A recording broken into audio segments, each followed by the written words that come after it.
today. I'm incredibly excited to be here with Debby McLaughlin. Hello, Debby. Hi. So tell me, Pauline Riley, because you are so fabulous. I know you are out there in the Facebook group and also over on YouTube. Can you guys hear us okay? I see Jamie and Alyssa and Jackie. Can you guys hear us okay? We both have our earbuds in to reduce any echo, but I always like to do a quick sound check before we jump into this fabulous conversation that we're going to have with Debby McLaughlin. I'm just watching the comments to see if you guys are giving me a thumbs up. Yes, yes, yes. Okay, loud and clear. Thank you, Lorraine. Thank you, Lorraine. So, Debby, first of all, thank you so much for joining me today. I am thrilled to introduce you to my hashtag Anne's Universe of creative entrepreneurs and have us have an opportunity to celebrate your big, big win, which is your new fabric contract with the textile district. Thank you for joining us. Thank you for having me. It's very exciting. It is very exciting, and it's new news, and I can't wait to share more about it. What I'd love to do is to start off by having you share where you are in the world. I am in Texas, in a small town north of Houston. So about a 45-minute drive to downtown Houston. Okie dokie. And now, when you were a kid, were you creative as a kid? What type of stuff did you like to do as a kid? Well,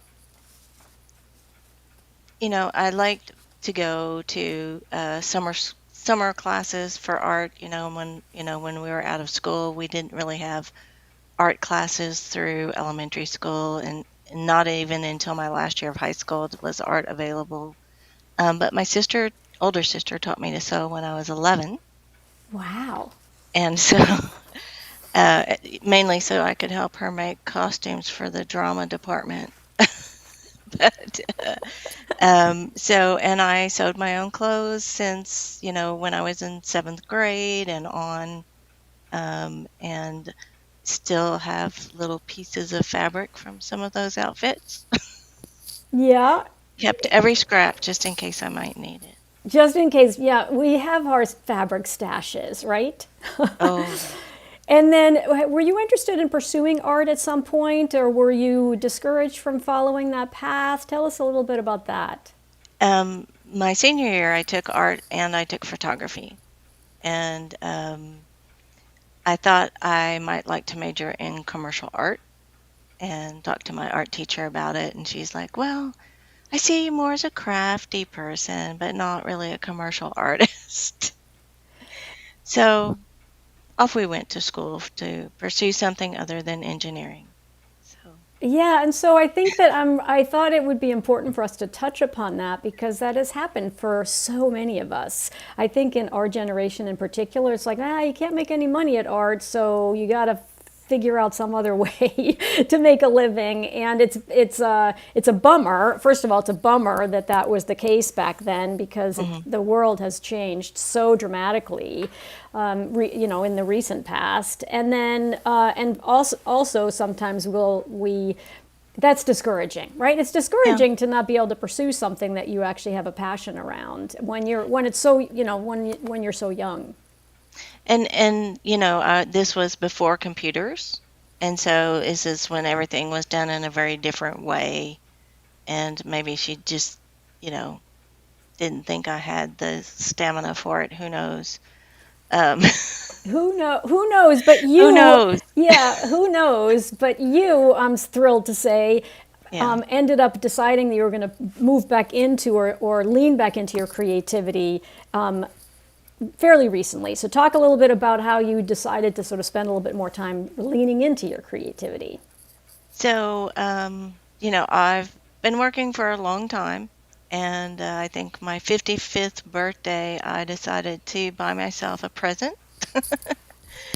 And I bought an online watercolor class because, whenever we would go and shop, I would bring home watercolor paintings. They seemed to resonate with me quite a bit. So that was, and I joined the Art League. Um, and their classes, were more mainly during the day. I was still working.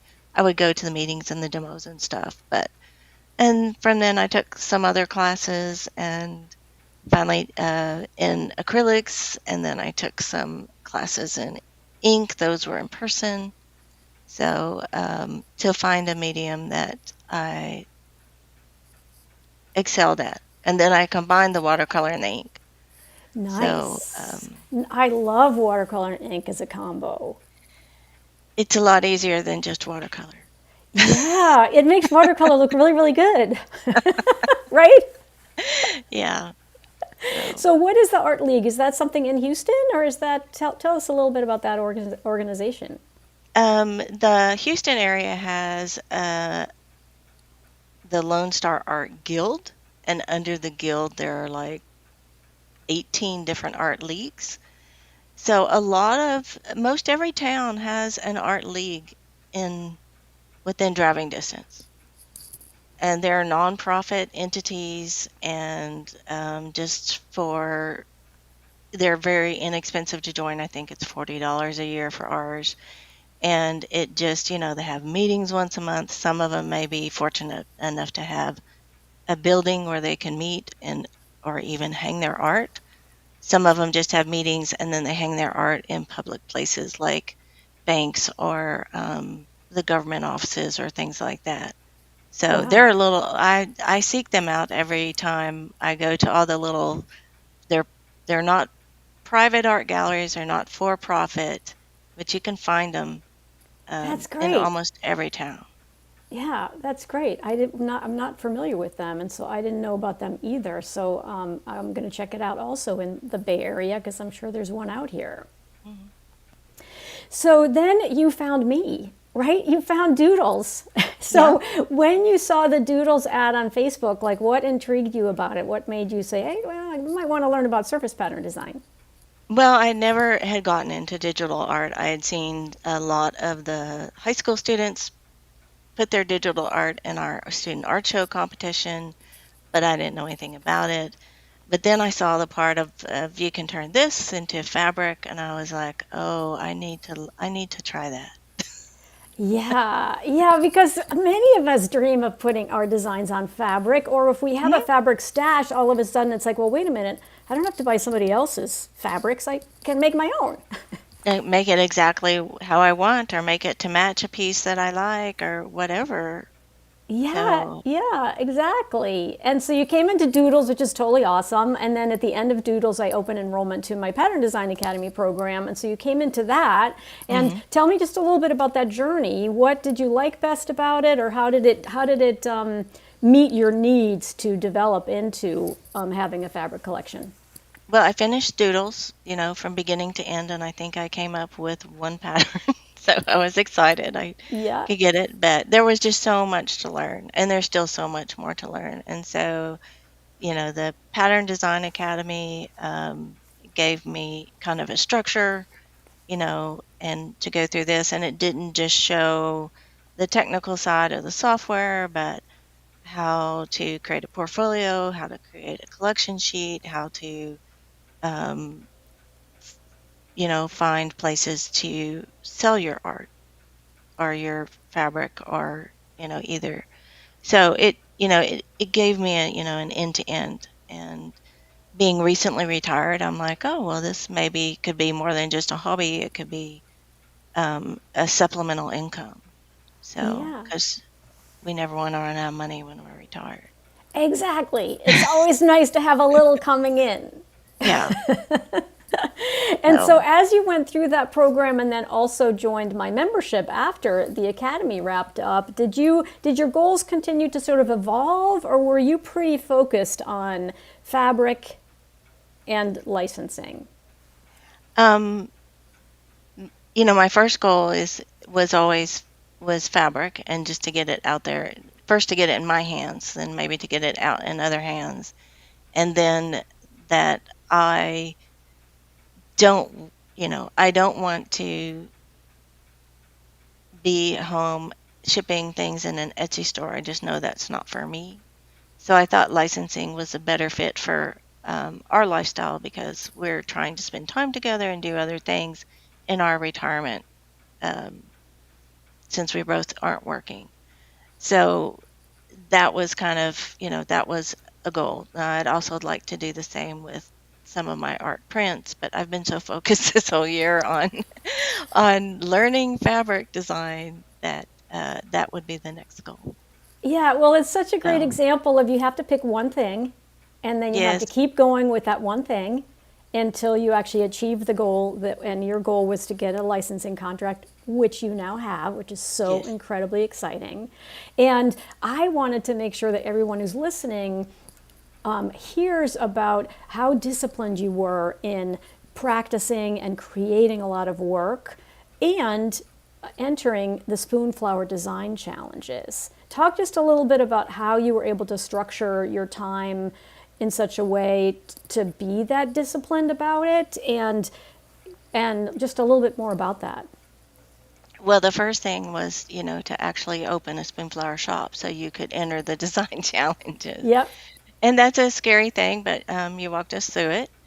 And then just putting more more patterns up there. But then the challenges were every week. They're now every 2 weeks, but it gives you, a deadline. It's like a little mini project with a little bitty deadline and different requirements every time. And so it takes you out of your comfort zone, either with a theme or a color palette, or sometimes it's how it's going to be displayed, whether it's going to be displayed on wallpaper or it's going to be displayed on fabric, and those are two different scales. Yeah. So, and there's a lot of, you know, people entering those challenges, 1200 to 1800, you know, and the goal is not to win the challenge or to get in the top 100, but just to do it. And you'll get you'll get likes in on those patterns, and those likes help you in the search algorithm on Spoonflower. In fact, my Valentine's Day challenge was not even close to, maybe it was in the top 500, but it sold quite a bit of fabric. So, and that gives me quite a bit of yardage, not just swatches, but that gives you confidence, to keep going, and that you have something that people like. For sure, for sure. And how much iteration at the beginning did you need to do when you were uploading your work to kind of get the scale that you liked? Did you order a bunch of samples, or talk a little bit about that process? Well, on Spoonflower, you have, well, it's not as, it's, I would pick a certain repeat. I would pick a repeat based on what it is. So if it was fabric, I'm going to pick a smaller repeat. If it's wallpaper, of course, their wallpaper is 24 inches, so you want something that divides into that evenly. So some people work on a 24-inch repeat, which is a little bit big for me. 12 inches works a little easier. Fabric, I'm going to cut that down to smaller. And then I would, upload it at 300 DPI, knowing I could bring it down and change the DPI to change the scale. Right. But I didn't really have to upload a different one unless I just needed one, a jumbo and a small. Did So you it wasn't, yeah, go ahead?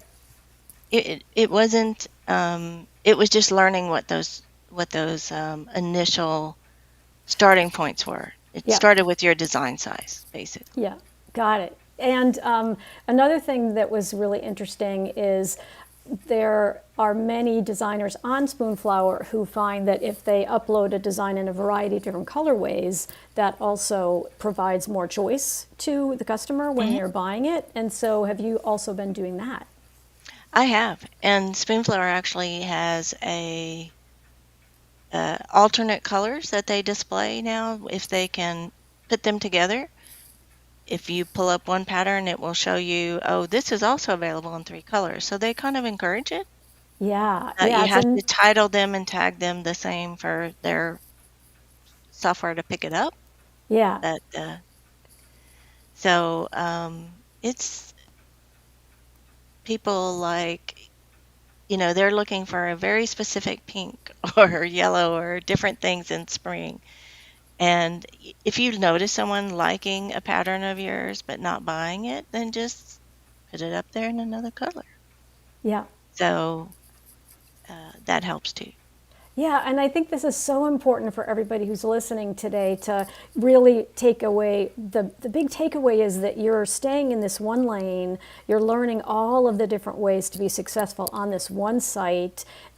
You're getting likes, which moves you up in the algorithm. You're doing more colorways, which then showcases your designs in a different way and also works to your advantage. And it's so, one of the things that I continue to learn is that we get mastery through repetition. Hmm. It's kind of the iteration, it's the iterative process that allows us to develop mastery or to gain mastery, and I think you're such a great example of that. So talk a little bit about how you've been reaching out to companies to get licensed, because they don't doesn't grow on trees. There's quite a bit of work you have to do to achieve this amazing goal that you have achieved. But talk to us a little bit about your process. Well, first I needed a portfolio, and we started with collections and creating sales sheets for those. Yep. And then either, you can either do the InDesign book, or I just used my website because that's what I had. And and then, I went through and researched, like, because I focused on fabric first, and researched, all the different companies. And then I started following other surface designers on Instagram and on LinkedIn. And I follow the fabric companies on LinkedIn also and on Instagram to see who's designing for them.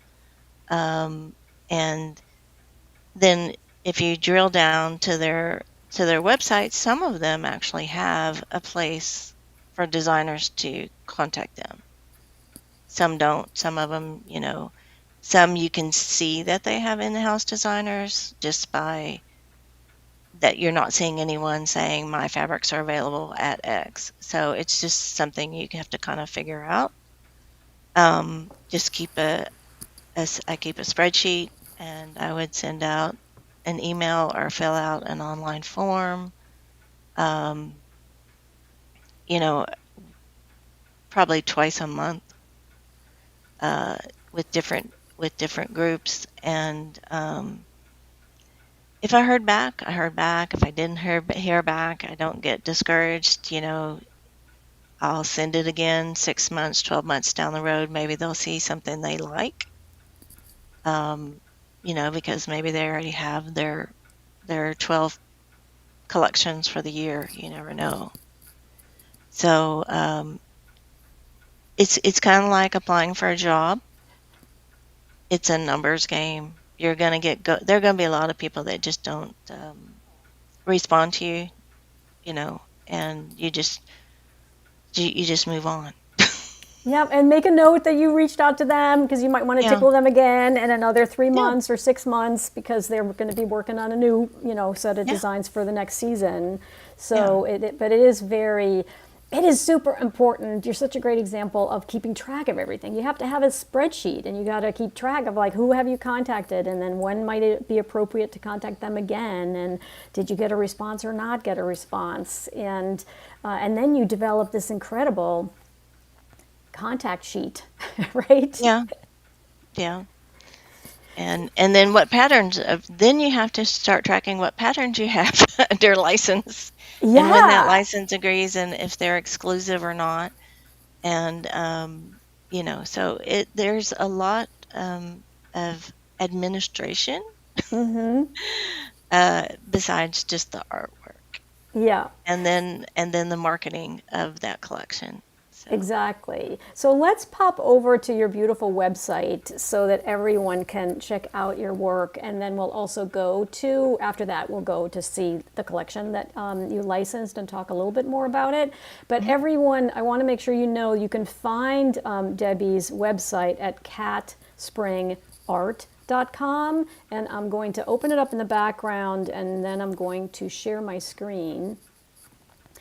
And you should be able to see that online now. I'm going to just glance quickly at my phone to see if it's popping up. Yep, I see it now. So it's catspringart.com. Do you want to talk a little bit about how you picked the name? Cat Spring is actually a small town in Texas that we drive through on our way to different places. And if I'd ever won the lottery, that's where we would buy acreage. Okay. Plus, I love cats, and so my brother-in-law helped me with whether it should be Cat Spring Art or Designs or Studio, and so we decided on Art because the three letters were balanced on each side, and it's Yes, just much easier than my last name it to is. spell. Yeah, it's easier to spell, but I love the fact that you have cat and art that are evenly, right? They have Yeah, 3 letters each, which is yeah. beautiful, which does space it out in a beautiful way. This is an incredibly gorgeous bird that you did with both watercolor and ink, right? This is an example of Hmm. your watercolor and ink work. Yes. It's beautiful. So then if I go to patterns, this is so smart, right? It's a small selection of patterns, and then there's immediately an area for people to contact you if they see something Hmm. they're interested in. And I'll scroll down a little bit. These are wonderful. So is this a whole collection for sort of the beach, or? No, those are just some of I didn't put. These are a lot of single patterns. I didn't do a lot of collections besides the other ones I've done. And so I just put single patterns up here. This The is the ones, one you were talking about that got a lot of likes on Spoonflower, right? mhm, Your beautiful, yes, this beautiful yeah, one from Valentine's Day. yeah. And then here you go. Here's your Morgana collection, exclusive for the Textile District. So Hmm. talk a little bit about how did you contact them or did they contact you? I contacted them and then they got back to me. They responded, right? They Yes. responded. And so tell us a Mhm. little bit about what that conversation looked like. It was an email. Okay. Yeah. It was an email with, along with their kind of their terms, conditions, and what their expectations of how many patterns you would have to do, that they needed to be exclusive. They had to have at least 3 colorways and things like that. Um, and then if I was interested, then I could follow back with them, which I did. And then contracts went back and forth. That's so fantastic. And what this is showing is this is one of the patterns in the 3 colors, Hmm. right? And then you're showing, here's the second one in 3 colors. Yeah. This is a beautiful blender print. I love these really simple prints. It's beautiful. This is And I also just, yeah, gorgeous. I just put 4 up there because it kind of ran out of room. You had to click more, so I just stopped with it there. Yeah, Um, exactly. This is so pretty. I love this one that has a little bit of a both of these guys have a little pop. This one on the dark background is really beautiful, Debbie. Thank One you. of the questions that just popped up is people are noticing that you have mock-ups here, and Yes. also there's a mock-up here. How many of these did you have to do yourself, or were they provided by Textile District? Uh, the textile district, the creative director at the textile district did that one in the middle. Did this one? And yeah, and I've found these other 2 recently and will be using them to market this collection because, This is great. They're both great. I mean, it's a beautiful dress, and this is also wonderful for any. This could be a really great gardening apron. They're really, really beautiful. yeah. So let So, me bring you back on screen for a second before we go over to the Textile District. Because you mentioned this to me when we talked a couple of days ago, which is that there's still a lot of responsibility that you have to market the collection, even though now it's a part of the textile district. So talk just a Mhm. little bit about what you're going to be doing to market it and what that looks like. Well, I have an Instagram account, I have my website, I have a Facebook account, and I have LinkedIn. And so I just try and be consistent. I use Meta Business Suite to schedule my Instagram and Facebook posts so that so I do 2 a week, and that helps.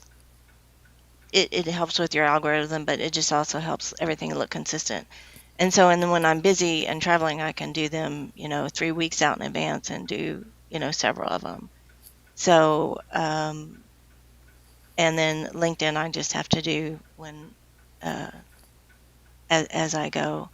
And then my website, I just update it with the new collection. And so everybody has the links from Instagram to my website if they can see.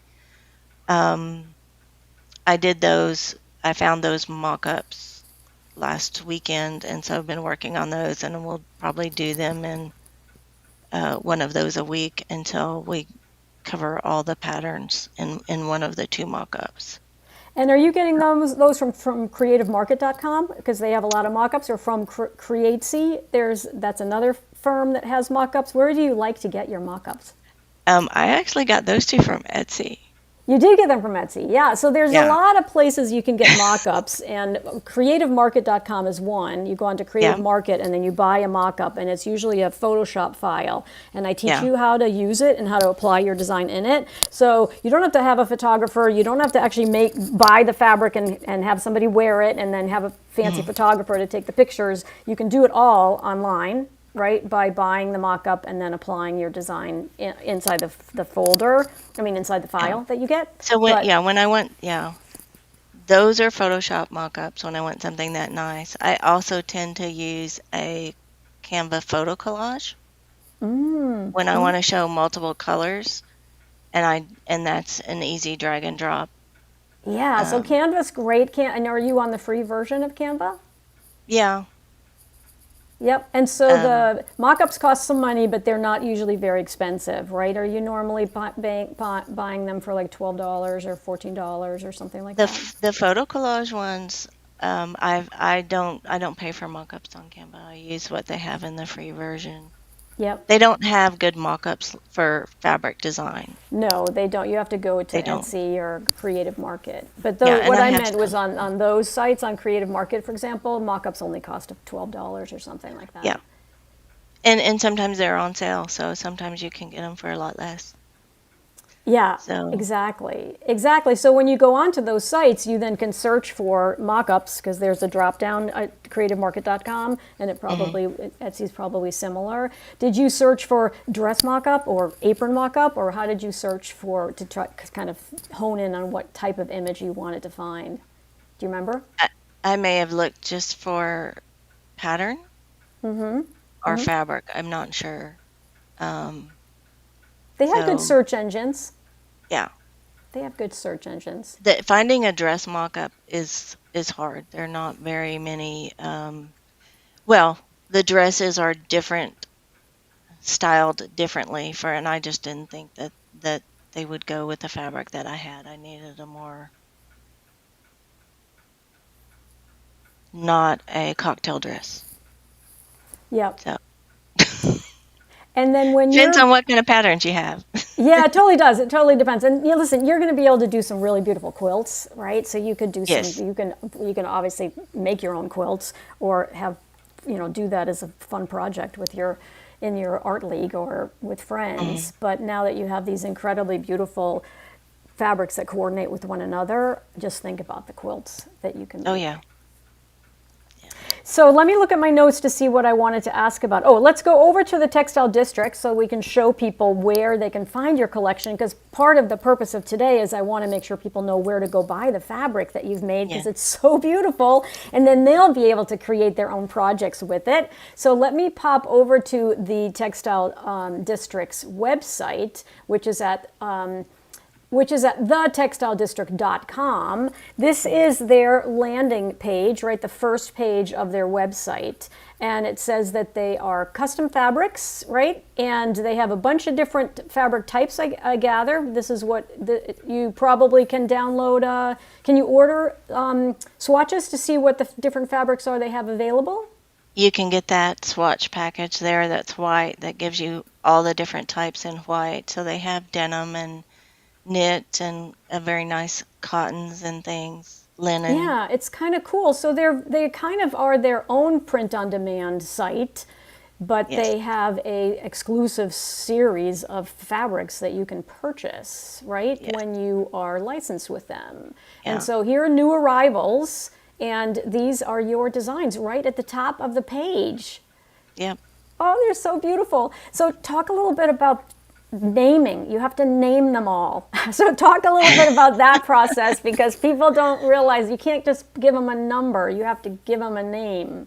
Well, you don't have to you just have to give the pattern a name and then a colorway. So there's only 8 patterns in here, so there were only 8 names, and then the collection had to have a name. So I think these are all male and female names. On Parveen, these ones. Radley. Yeah. Yep. And so how did you come up with the names? And you have to make sure they're not used by anybody else.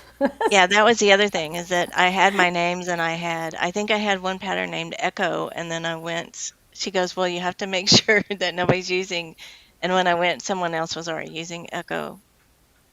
So that one had to get renamed. Yeah. So you can name them after your friends, your relatives, your coworkers. You can look at baby named lists, whatever. If you want to use names, if you want to use places, you can look for places in Wikipedia or on the maps or things like that. The only thing I would not do is name them after something that's going to suggest a color. So like autumn, because then if you recolored it into a spring colorway, it just doesn't make sense. Right. That's very good. And here you are featured right here. They just did their blog post about you on the 20th of February, which is so exciting. And this is clickable, this article, to go read more about you. And then they also are showing the collection down below with each of the 3 colors that they come in. Yeah. And here are... They do sort them in alphabetical order, I found out. So my blenders, my hero did not end up on top because they were sorted in alphabetical order by name. Yeah, so not that it really matters, because people are going to scroll down to see everything, but that's a good thing to know, and you wouldn't have known it until they posted it to see. Right. That's a question you wouldn't even know to ask. Like, are they going to post in alphabetical order? But that's such a great question to be aware of now. And then they post the color in alphabetical order too. So, so blue, peach, and plum. But some of them are, and they just have different colorways based on what I thought people might search for the most. It's so beautiful, right? And then they've got some colorway suggestions. So these 3 mock-ups were done by the Textile District, but yes, you've done all the other ones. Yeah. Oh, they're so pretty. They're just gorgeous. This is such a great example of why working in collections is so important, right? As we do, as I teach everybody in the academy, because you have kind of a hero print in the background, but then you want to marry it with something that's not going to clash with it, but works really beautifully and pulls the green from the beautiful little green motifs that you have interspersed in here. It's really, really beautiful. So let me bring you back on screen, and we can wrap up, because I usually try to be very sensitive to people, how busy everyone is. But can you talk a little bit about first of all, congratulations again. It's amazing. So when you got the news, just tell me what your reaction was. How did you feel? Who did you share the news with? And tell me a little bit about that. Well, when I got the news, it was, you've been accepted, but you need a full new collection. Right. So I'm like, okay, well, it's not real until it's posted. So I didn't tell anyone but my sister and my husband. And then it was all the then getting the whole collection done, and then getting going the back and forth and getting the files up, and I had missed one, and so we had to get that back in. And so then when it was posted, and then I could see it going, okay, the name's on the website, but the patterns aren't. And I'm like, well, maybe she'll see them and she won't like them. So I wouldn't tell anybody until they were online. So it's been a very stressful month. Yeah, but it all happened within the month of February, or from the moment that they reached out to you, how quickly did you do the collection and then did it all? I was heads down for 3 weeks between that and doing taxes. I had to do my income taxes too, but I didn't do much of anything else. Yeah. Yeah, but So this is important for people watching also to understand that frequently someone will see your work on social media and they'll be interested in it. And if you've reached out to them, they give you a yes back, but they don't want something that's already been published. They're not necessarily going to ask you to like take anything down that you have published, but they want you to do something new. They wanted something that was totally unique, something that was totally going to be exclusive to them, and you didn't necessarily like have something in your back pocket, right? You had to do it. no, because as soon as I had something done, it would just normally go up on Spoonflower. So I didn't reuse any Moffats. I had just motifs. I started with new motifs and new color palette and everything from scratch. Yep. And their design direction, tell us what it was. Was it just it has to be fall colors, or what did they give you as direction? They have dates like spring collections are accepted from this time to this time, and fall collections are accepted from this period to this period.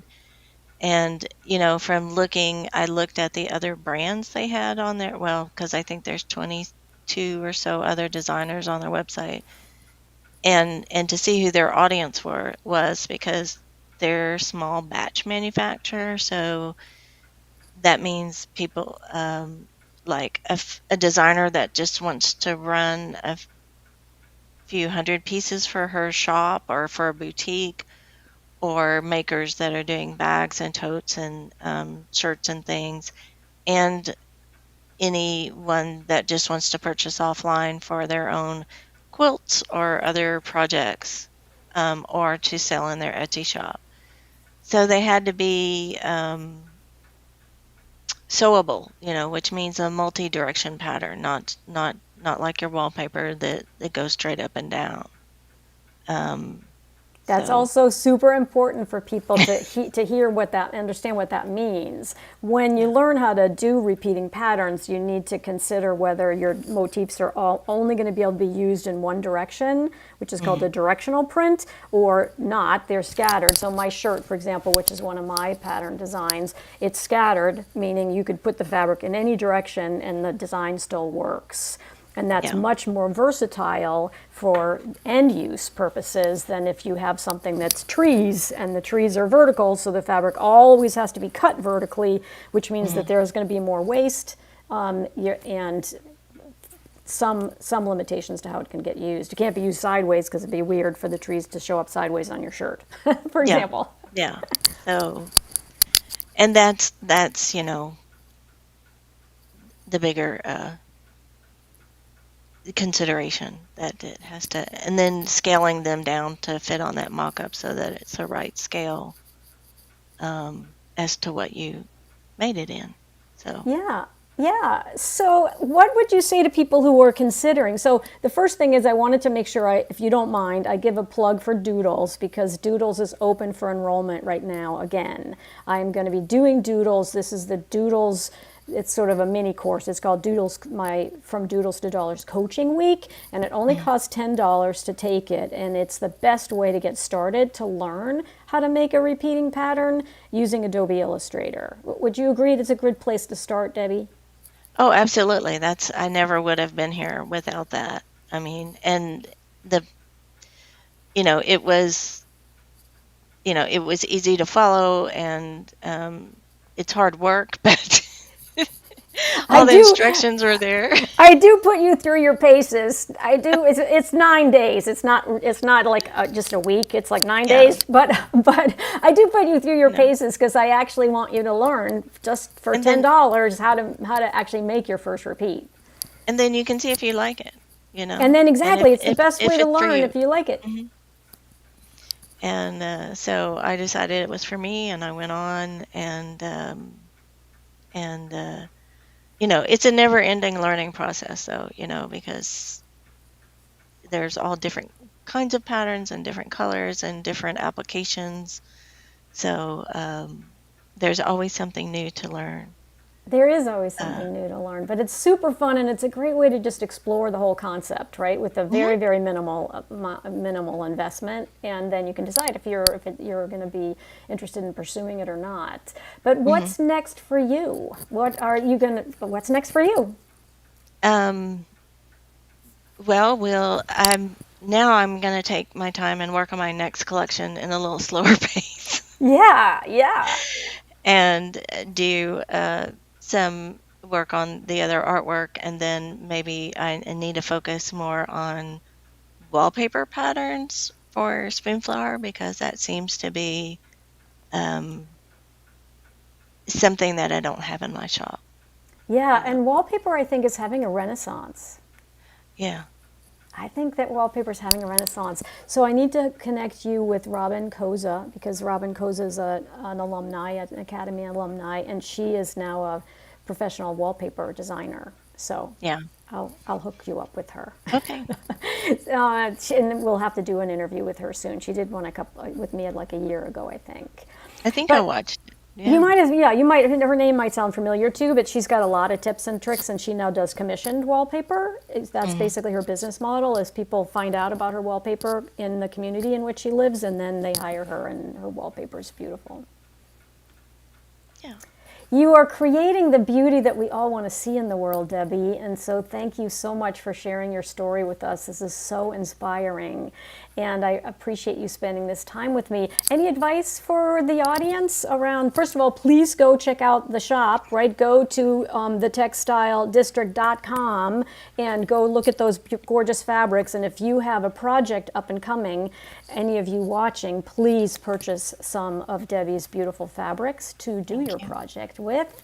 Watch out for more mock-ups because you're going to continue to give people more ideas about how they can use your beautiful, beautiful fabric. But any final thoughts that you want to share with everyone who's watching today? It's a long game. It's not something you're not going to open a Spoonflower shop and have sales the very next day or the very next week even. I think people say it's 90 days to 9 months. So it's not an overnight thing, but if it's what you want to do and what you're passionate about, and you know, you just have to be consistent. Yeah, you have to be consistent and you have to persevere, Yeah. but there's nothing like the feeling of wearing your own clothes, right, with Yes. your with your designs on it, or having wrapping paper for the holidays and all the wrapping paper Yeah. has your designs on it. There's nothing like it. Yeah. Because it's different when you have a painting you just hang on the wall of your home. People can't see it unless they come to your house. But here, you can spread a little joy everywhere.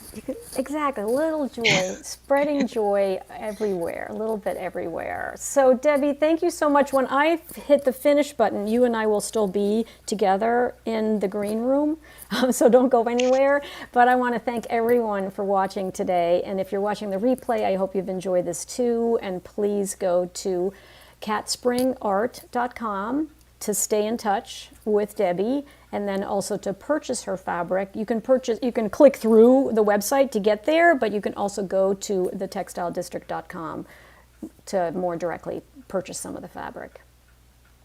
Thank you. Thank you, Debbie. Bye, everyone. I'll see you next week. Bye for now. Oh, I always have to do my thing. So I always like to say in closing that I am Anne LaFollette, and it's never too late to create. Bye for now, and I'll see you next week.